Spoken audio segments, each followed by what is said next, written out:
네, 사랑합니다. 축복합니다. 잘 오셨습니다. 자, 예수님께서는 유대인들에게 진리를 말하고 있는 자기 자신을 왜 죽이려고 하느냐라고 물으셨습니다. 나는 하나님께로 나왔고 하나님께서 보내셨다. 너희는 아비 마귀에게서 났으니 처음부터 살인한 자여 그 속에 진리가 없느니라.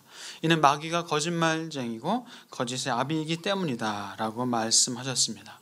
그리고 계속해서 하나님께 속한 자는 하나님의 말씀을 듣나니 너희가 듣지 아니하는 것은 하나님께 속하지 아니하였음이로다 하면서 그들의 악한 상태를 신랄하게 말씀하셨습니다.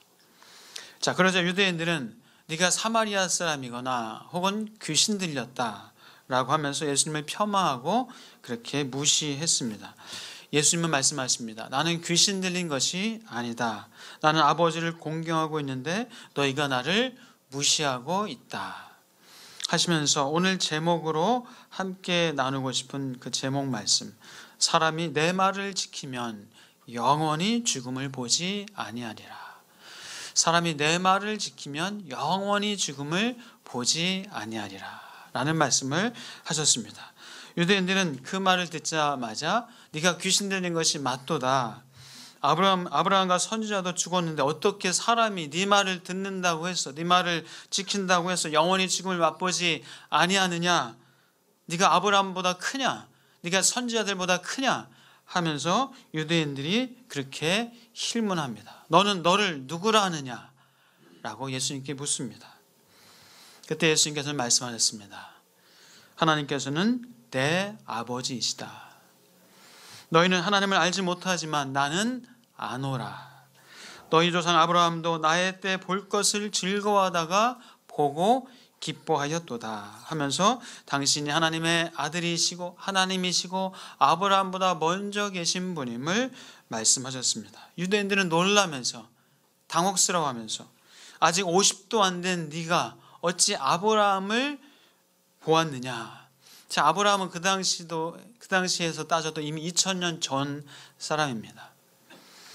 자, 예수님께서는 나는 아브라함이 나기 전부터 있느니라 하니까 유대인들이 이제 더 이상 참을 수 없었던 것 같습니다. 돌로 치려고 합니다. 그때 예수님께서는 몸을 숨겨서 성전에서 나오시게 됩니다. 오늘 본문의 내용입니다. 자, 사람이 내 말을 지키면 영원히 죽지 아니하리라. 영원히 죽지 아니하리라.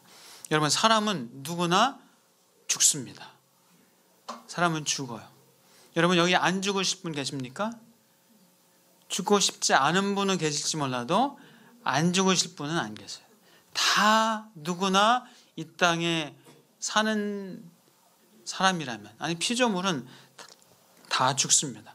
자, 그럼 왜 죽습니까? 왜 죽죠? 네, 죽는다는 것은 한계가 있다라는 말이죠. 한계가 있다. 한계가 있다는 얘기는 하나님이 아니다, 불완전하다라는 그런 의미가 담겨져 있습니다. 그렇다면 그 한계를 성경에서는 죄라고 말할 수 있습니다. 사람은 죄 때문에 한계가 생겼으며 그 죄로 말미암아 죽음이 오게 되었습니다. 로마서 5장 12절입니다. 모든 사람이 죄를 지었으므로 사망이 모든 사람에게 이르렀느니라. 자, 그런데 문제는 사람이 죽는 것으로 끝나지 않는다는 거예요. 사람이 죽는 것으로 끝나지 않습니다. 그럼 뭐죠? 사람들은 얘기해요. 죽으면 끝이지. 죽으면 이제 완전히 다 끝이니까 그다 죽은 다음에 뭐가 있어? 라고 얘기하지만 그러나 히브리서 9장 27절을 말씀합니다. 한번 죽는 것은 사람에게 정하신 것이요 그 후에는 심판이 있으리라. 심판이 있으리라 말씀합니다. 사람이 죽으면 심판을 받고 천국과 지옥으로 나눠지게 됩니다. 자, 죽으면 우리 사람의 몸과 영혼이 분리가 됩니다. 사람이 죽으면 몸과 이 육체와 영혼이 분리가 돼요. 그래서 육체는 이 땅에서 썩어집니다. 그런데 영혼은 천국 또는 지옥으로 가게 됩니다. 히터 좀 꺼주시겠어요? 한 10수년 동안 병원 장례식장에서 이 죽은 시체 염하면서 사신 분, 죽은 시체로 먹고 사신 분, 그분 하는 얘기를 들어보니까요, 이 죽은 사람의 얼굴을 보면은 정말 천국과 지옥이 있다는 것이 확실하게 믿어진대요. 어떤 사람은 얼굴이 환하고 밝게 온유하게 온화하게 그렇게 그런 얼굴로 죽었는데, 또 어떤 사람은 온갖 나쁜 상으로 찡그리고 괴로워하고 고통스러워하면서 죽은 그 얼굴이 또 있다고 합니다. 자, 그 사람은 그래서 천국 간 사람의 얼굴과 가지 못한 사람의 얼굴을 보면 좀 대번에 알겠다라는 그런 말을 합니다. 자, 물론 장례식장에서 이렇게 염하는 사람이 정확하게 천국 갔는지 안 갔는지 그 사람이 판별할 수는 없지만은, 그러나 저도 돌아가신 분의 얼굴을 참 많이 봤습니다. 장례식을 치르면서 많이 봤는데 정말 믿고 돌아가신 분의 얼굴은 그렇게 온화하고 편안할 수가 없어요. 정말 천국 가신 것이 맞구나 라고 그렇게 여겨집니다. 자, 지옥에 가는 영혼은 지옥의 사자가 와서 그 영혼을 데려갑니다. 영원한 불못에 던져지는 그 영혼이 얼마나 가기 싫으면 그렇게 고통스러워하고 찡그리고 참혹한 얼굴로 오만상을 찌푸리면서 죽겠어요. 요한계시록 20장에서 말씀합니다. 사망과 음부도 불못에 던져지니 이것은 둘째 사망 곧 불못이라. 성경에서는 분명히 천국과 지옥이 있음을 말씀하고 있습니다. 천국에 가는 영혼은 천사가 와서 그 영혼을 데려갑니다. 하나님에 계신 영원한 기쁨과 평안이 있는, 영광이 있는 천국에 가는 그 영혼이 얼마나 평안하고 얼마나 기쁘겠습니까? 그래서 요한계시록 21장 4절에서는 이렇게 말씀합니다. 모든 눈물을 그 눈에서 닦아주시니 다시는 사망이 없고 애통하는 것이나 곡하는 것이나 아픈 것이 다시 있지 아니하리니 처음 것들이 다 지나갔음이라라. 성경은 죄가 있는 사람은 지옥이고 죄가 없는 사람은 천국이다 라고 말씀합니다. 로마서 6장 23절입니다. 죄의 삭은 사망이요 하나님의 선물은, 하나님의 은사는 그리스도 예수 우리 주 안에 있는 영생이니라. 요한복음 5장입니다. 내가 진실로 너희에게 이르노니 내 말을 듣고 또 나 보내신 이를 믿는 자는 영생을 얻었고 심판에 이르지 아니하나니 사망에서 생명으로 옮겼느니라. 아멘. 근데 사람은, 그런데 문제는 다 죄인이란 거예요. 사람은 다 죄인이에요. 모든 사람이 다 죄를 범했으므로 모든 사람에게 사망이 이르렀습니다. 그래서 어떤 학자들은 이렇게 표현합니다. 사망의 독침이 인간에게 박혔다. 사망의 독침이 사람에게 박혔다라고 표현합니다. 누구도 빼낼 수 없는 사망의 독침. 이것을, 사망의 독침은 그 누구도 빼낼 수 있는 힘과 자격이 없습니다. 오직 죄가 없는 자만이 이 사망의 독침을 빼낼 수 있는 자격이 있습니다. 그래서 하나님이시며 하나님의 아들이신 예수 그리스도께서 사람의 몸을 입고 이 땅에 오셔서 죄가 없으신 예수님께서 사망의 독침을, 우리에게 있는 사망의 독침을 자신에게로 옮기셨습니다. 자신이 스스로 그 죄값을 받아야 했기 때문에 십자가에서, 저주의 십자가에서 자신의 몸을 던져 짊어지시고 죽으셨습니다.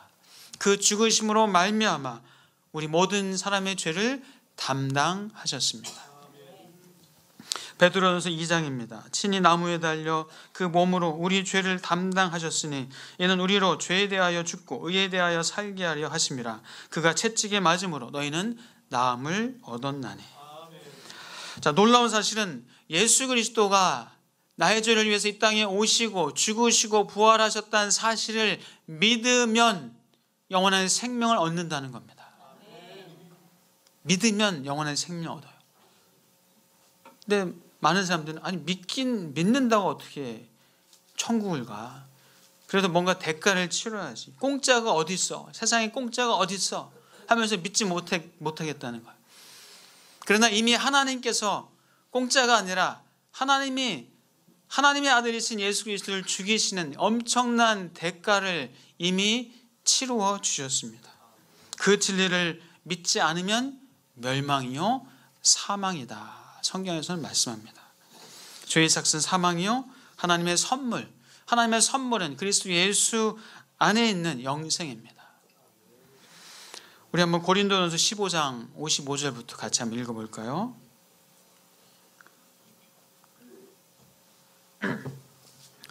55절부터 58절까지 한번 읽겠습니다. 시작. 사망아 너의 승리가 어디 있느냐?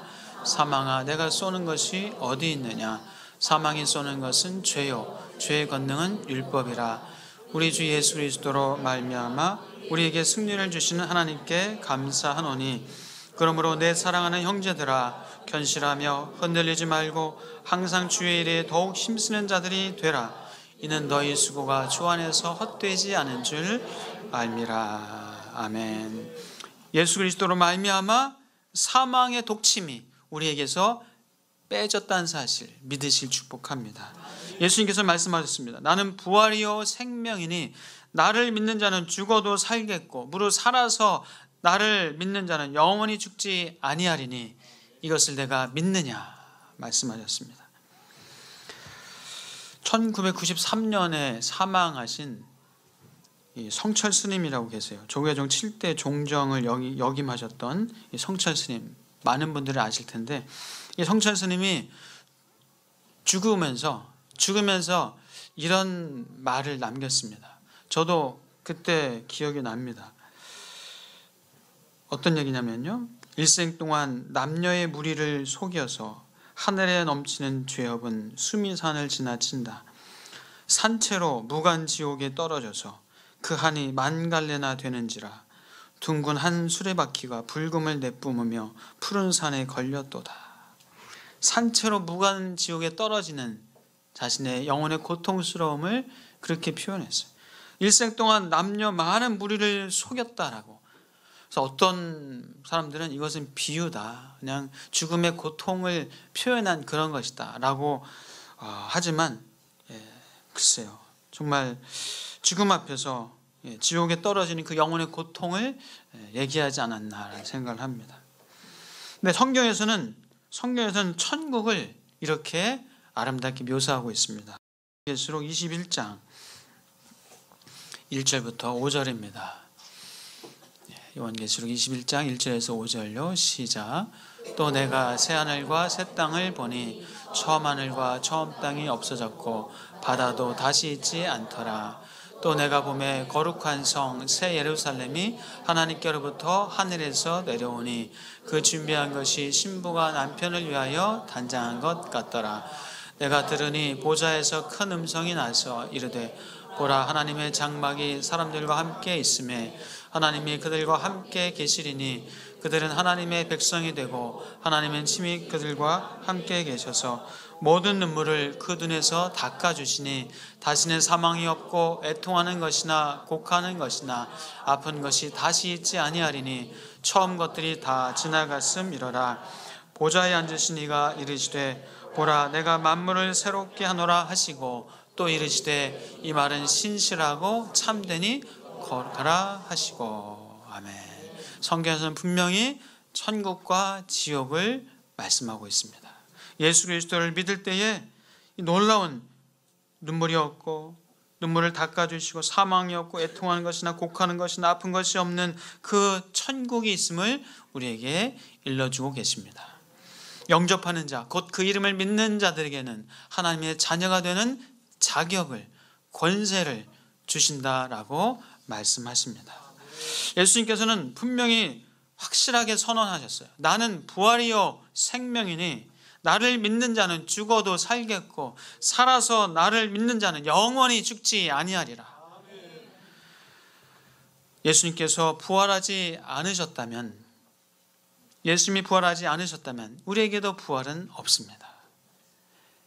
예수님이 죽으시고 우리의 죄를 용서해 주시고 예수님이 부활하시고 우리를 의롭다 여겨주시고 우리에게 영원한 생명, 부활의 생명 우리에게 주신 줄 믿습니다.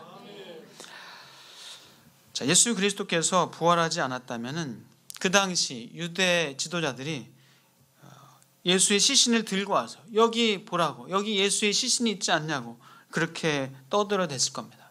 그러나 예수님은 부활하셔서 많은 사람들에게 나타나셨어요. 12제자에게, 남녀 많은 사람들에게, 500의 형제에게 예수님께서 나타나셔서 친히 살아계심을, 부활하셨음을 보여주셨습니다. 예수의 무덤은 비어 있었습니다. 예수님은 그 두건과 세마포 쌌던 그대로, 놓여있는 그 모습 그대로 예수님은 부활하셨습니다.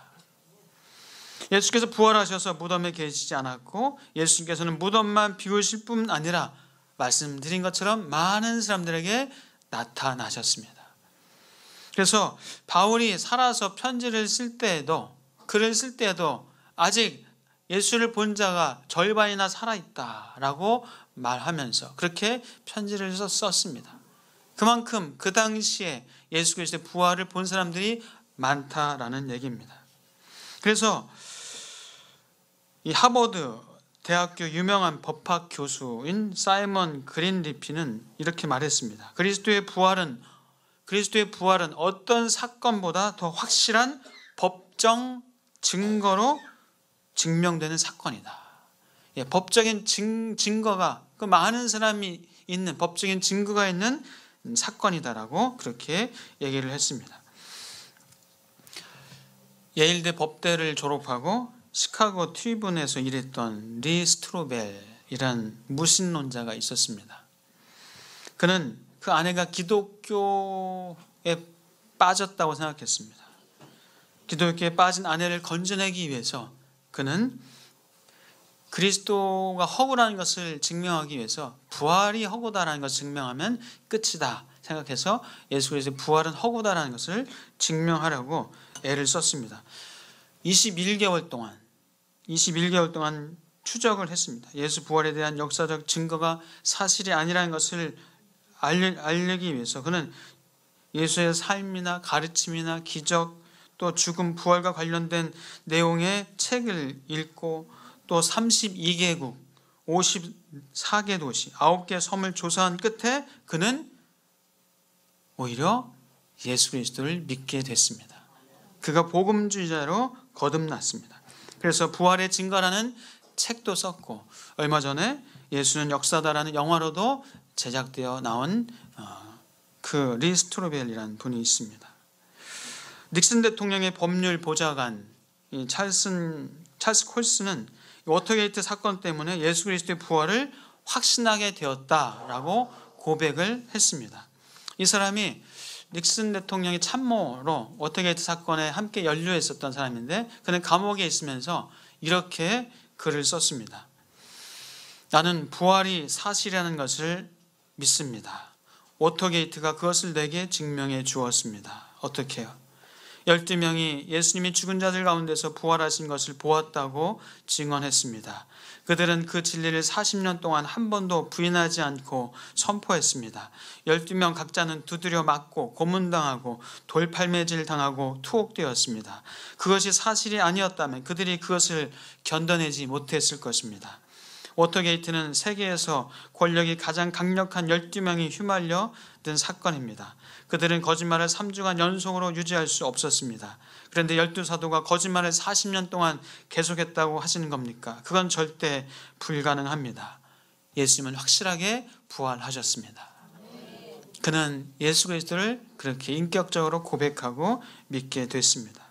캠브리지 대학교의 문헌학자 웨스트코트는 이렇게 말했습니다. 모든 증거를 다 종합해 볼 때 그리스도의 부활보다 더 다양하게 입증된 역사적인 사건은 없다라고 말했습니다. 세계 최고 역사학 교수 중인 한 사람 토마스 아놀드는 이렇게 말했습니다. 그리스도가 죽었다가 죽은 자들로부터 부활했다는 사건보다 더 완전한 증거에 의해 입증된 사건은 인류 역사에 하나도 없다. 예수 그리스도의 부활보다 더 확실하게 입증된 사건은 사실 이 세상에 없다라고 말합니다. 기독교를 비판했던 조시 맥도웰은 1000시간을 투자해서 철저하게 연구한 끝에 부활이란 책을 통해서 이렇게 말했습니다. 놀랍게도 나는 기독교를 논박할 수밖에 없었다. 그것은 역사 속에 하나의 사건을 부인할 수가 없었기 때문이다.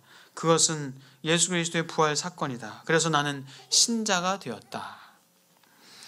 자, 사랑하는 여러분, 예수 그리스도는 죽으시고 부활하셨습니다. 그리고 영원한 생명을, 부활의 생명을 우리에게도 약속하셨습니다. 예수 그리스도께서 이 땅에 오셨고 죽으시고 부활하시고 그리고 지금도 살아 계십니다. 지금도 여러분 안에 살아 계셔서 여러분과 함께 하시는 줄 믿습니다. 예수님이 우리와 함께 하시기 때문에, 영원히 함께 하기 때문에 우리는 결코 지옥에 갈 수 없는 겁니다. 사랑하는 여러분, 이것을 믿으시고 확신하시고 이 땅에서 천국의 백성으로, 하나님의 자녀로 살아가시는 복이 있기를 축복합니다. 또한 이 땅에서도 우리가 예수님의 말씀에 순종할 때 천국의 맛을 보면서 삽니다. 여러분, 이 땅에서 순종하시면서 천국의 맛을 보시겠습니까? 아니면 순종하지 않으면서, 불순종하면서 지옥 맛을 보시면서 사시겠습니까? 순종하시면서 천국 맛을 보시면서 사시길 축복합니다. 말씀에 순종하면 기쁨과 즐거움과 평안과 행복이 있습니다. 순종해 보신 분은 알 겁니다. 순종하지 않는 것이 더 어려워요. 불순종하는 것이 더 괴롭습니다. 순종하는 것이 당장 힘들고 어렵게 느껴져도, 그러나 순종할 때 진정한 천국을 맛보게 되는 줄 믿습니다. 신명기 10장에서 말씀합니다. 내가 오늘 너의 행복을 위하여 너에게 명하는 여호와의 명령과 규례를 지킬 것이 아니냐. 우리의 행복을 위하여서 하나님의 말씀을 주셨다라고 그렇게 기록하고 있습니다. 자, 사랑하는 여러분, 우리가 아무리 지혜를 깨달은들 우리는 하나님의 지혜에 미칠 수 없습니다. 그럼에도 우리에게 주신 그 말씀, 우리에게 가장 선한 것이 무엇일까? 우리에게 가장 좋은 것이 무엇일까? 우리에게 가장 합당한 것이 무엇일까? 하나님께서 그렇게 생각하셔서 우리에게 주신 말씀이에요. 그 말씀대로 순종할 때 하나님이 준비하신 선하고 좋은 것을 받을 수 있도록 하나님이 말씀을 주셨습니다. 그래서 우리가 아직은 다 말씀을 이해할 수 없지만, 여러분 다 말씀 이해하십니까? 다 이해할 수는 없지만, 그러나 이해할 수 없는 이 말씀대로 우리가 살아갈 때 하나님께서 우리에게 주시는 그 풍성한 지혜와 풍성한 은혜와 행복이 있다는 사실을 우리는 경험으로 또한 알게 됩니다. 성경의 그 위대한 테스트 사건 아시잖아요. 하나님 아브라함에게 너의 사랑하는 독자 아들 이삭을 바치라. 어떻게 이해가 됩니까? 하나님이 줘놓고서 또 바치라니요. 그것도 죽여서 제단에 바치라니요. 그 말도 안 되는 하나님의 말씀 앞에 아브라함은 다 이해할 수 없었지만, 그러나 하나님 말씀에 순종해서 그 사랑하는 독자 이삭을 모리아 산으로 데리고 와서 단에다 눕혀놓고 묶어놓고 정말 칼을 들어 쳐 죽이기 직전까지, 아니 아브라함은 사실 죽인 겁니다. 죽인 거예요. 그 명령에 따라 이삭을 드렸을 때에 그 믿음을 보시고 이삭을 살릴 뿐만이 아니라 하나님의 준비하신 순양을 보게 되었습니다. 그리고 아브라함이 복의 근원이 되게 하셨습니다. 자, 그래서 어떤 사람에게는 순종이 고통이지만 또 어떤 사람에게는 순종이 기쁨이에요. 여러분, 순종이 고통이세요? 기쁨이세요? 순종이 기쁨 되시길 축복합니다. 순종이 힘든 일이지만 또 어떤 사람에게는 순종이 쉬운 일이에요. 그게 왜 그런 차이가 날까요? 누구에게는 순종이 기쁨인데 누구에게는 기쁨이 아니에요. 누구에게는 순종이 쉬운 일인데 누구에게는 어려운 일이에요. 왜 그런 차이가 날까요? 왜죠? 이 차이는 받은 사랑에서 나타납니다. 사랑. 내가 얼마나 큰 사랑을 받았는지를 깨달으면 깨달을수록, 내가 엄청난 은혜를 받은 자임을 알면 알수록, 내가 죽어 마땅한, 영원히 멸망받아 마땅한 나를 사랑해 주신 하나님의 사랑을 내가 더 깨달으면 깨달을수록 우리의 순종은 기쁨이 되는 거예요. 우리의 순종은 자발적으로 되는 겁니다. 사랑하는 여러분, 순종하려고 애쓰고 힘쓰는 것 물론 잘하시는 거지만, 그러나 하나님의 나를 얼마나 사랑하셨는지, 하나님의 나를 얼마나 보배롭고 존귀하게 여기시는지 그 사실을 늘 깨닫고 기뻐하실 축복합니다. 그러면 여러분은 순종하는 삶을 살 수밖에 없습니다. 여러분, 가장 흔한 예를 한번 들어볼까요? 가장 흔한 예지만 가장 어려운 예. 자, 부부의 예를 한번 들어보겠습니다. 가장 흔한 예지만 어려운 예예요. 여러분, 자신을 사랑하는 남편에게 순종하는 거 쉬운가요? 어려운가요? 예? 자, 아내분들에게 묻습니다. 나를 지극하게 사랑하는 남편, 그 남편에게 순종하는 게 쉬워요? 어려워요? 어려워요? 누가 자꾸 어렵다고 하세요? 예. 나를 사랑하는 남편, 나를 지극하게 사랑해주는 남편한테는 아내들은 순종이 기쁨이에요. 순종이 그냥 저절로 됩니다. 근데 자기 자신을 사랑하지 않는 남편 사랑하지도 않는 남편에게 순종하는 게 쉽나요? 어렵나요? 이때 어렵다고 하셔야 돼요. 이때. 매우 어렵다. 그렇죠.